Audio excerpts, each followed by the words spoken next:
కామాఖ్యాదేవి ఆలయం. మీలో ఎంతమంది ఈ ఆలయం గురించి విన్నారు? కామాఖ్యాదేవి ఎవరు? ఈ ఆలయం ఎక్కడ ఉంది?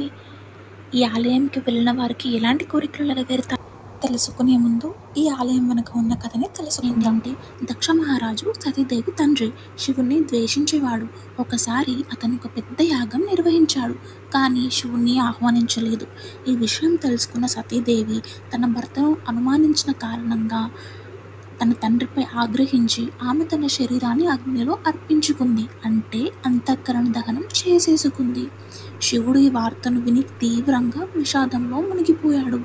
బాధతో ఆమె శరీరాన్ని తన భుజాలపై ఎత్తుకొని శివతాండవం చేస్తాడు. అయితే ఈ శివతాండవానికి పరిణామంగా మన జగత్తు అంతా అస్తవ్యస్తం అయిపోతుంది. దేవతలందరూ భయాందోళనలో పడిపోతారు. అయితే దేవతల విజ్ఞప్తితో విష్ణువు శివుని బాధను చూడలేక జగత్తును రక్షించేందుకు ఒక కార్యాచరణ చేపడతాడు. అదే సతీదేవి శరీరాన్ని 51 భాగాలుగా చేస్తాడు. ఈ శరీర భాగాలు భూమి మీద వేర్వేరు ప్రదేశాల్లో పడతాయి. వీటినే శక్తిపీఠాలుగా మనం భావిస్తాము. అయితే ఇందులో ఒకటే కామాఖ్యాదేవి శక్తిపీఠం. ఇది అస్సాంలోని రాష్ట్రంలో గువాహతి అనే గ్రామంలో ఉంది. ఎలాగైతే మన రాష్ట్రాల్లో ఎల్లమ్మ తల్లి, పోచమ్మ తల్లి, మైసమ్మ తల్లి జాతరలు జరుపుకుంటామో ఇక్కడ అలాంటి ఒక విశేషమైన జాతర, అదే గువాచి మేళా అనేది జరుపుకుంటారు. ఇది ప్రతి సంవత్సరంలో జూన్ నెలలో జరుపుకుంటారు.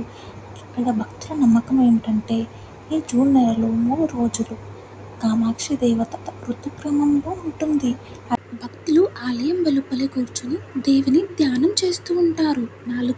ఈ మేళా సమయంలో దేవిని దర్శించిన వారికి అభిష్టాలు నెరవేరుతాయని నమ్మకం. ఇక్కడ ఎలాంటి కోరికలు నెరవేరుతాయి అంటే సంతానం లేని వారికి సంతాన ప్రాప్తి కలుగుతుందని, అలాగే దిష్ట దోషాలు, శత్రుపాత్రలు ఉన్న వాళ్ళకి ఆ పాత్రలు నశించిపోతాయని నమ్మకం. అలాగే వివాహం కాని వారికి త్వరగా వివాహం అవుతుందని ఇక్కడ భక్తులు భావిస్తారు. మరొక విచిత్రకరమైన తెలుసుకోవాల్సిన విషయం ఏంటంటే ఇక్కడ కామాఖ్య దేవాలయం భారతదేశంలోనే అత్యంత శక్తివంతమైన తంత్ర సాధన కేంద్రంగా చెప్తుంటారు. తాంత్రికులు, సాధకులు ఇక్కడ ప్రత్యేక పూజలు చేస్తారని నమ్మకం. అయితే ఈ మేళా సమయంలో ఎక్కడెక్కడున్నో భక్తులు తరలి వస్తుంటారు. అలాగే విదేశాల నుండి కూడా లక్షలాది భక్తులు వస్తారు. సాధకులు, తాంత్రికులు ఈ సమయంలో ప్రత్యేక సాధన చేస్తూ ఉంటారు. మీరు కూడా ఈ ఆలయానికి వెళ్ళాలనుకుంటే కింద ఫుల్ డిస్క్రిప్షన్, లొకేషన్ డీటెయిల్స్తో సహా నేను మెన్షన్ చేశాను. మీకు వీడియో ఇంట్రెస్టింగ్గా అనిపిస్తే మరికొన్ని ఇలాంటి ఆలయాల వివరాలు, వాటి వెనుక ఉన్న చారిత్రకత తెలుసుకోవాలంటే మన ఛానల్ని లైక్ చేయండి, సబ్స్క్రైబ్ చేయండి. అయితే ఈ వీడియోలో కామాఖ్యాదేవి ఆలయం గురించి తెలుసుకున్నాం కదా.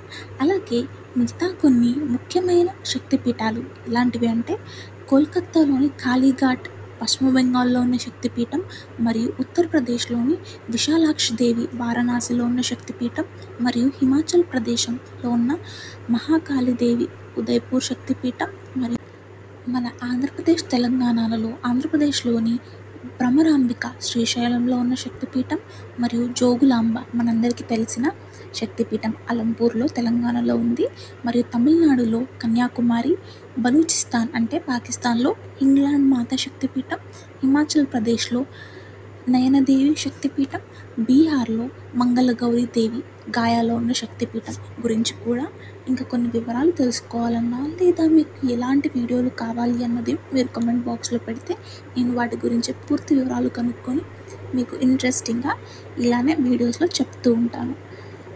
మరి మీకు ఈ వీడియో నచ్చిందా? కామాఖ్యాదేవి ఆలయం గురించి మీకు ఇలాంటి వివరాలు కొత్తగా తెలుసుకున్నారు, ఇంతకుముందు ఈ వివరాలు మీకు తెలుసా లేదా కొత్తగా వింటున్నారా అన్నది కామెంట్ బాక్స్లో తెలపండి. మరిన్ని వీడియోలు చేసుకుంటూ ఇలాగే కలుసుకుందాం. అందరికీ ధన్యవాదాలు.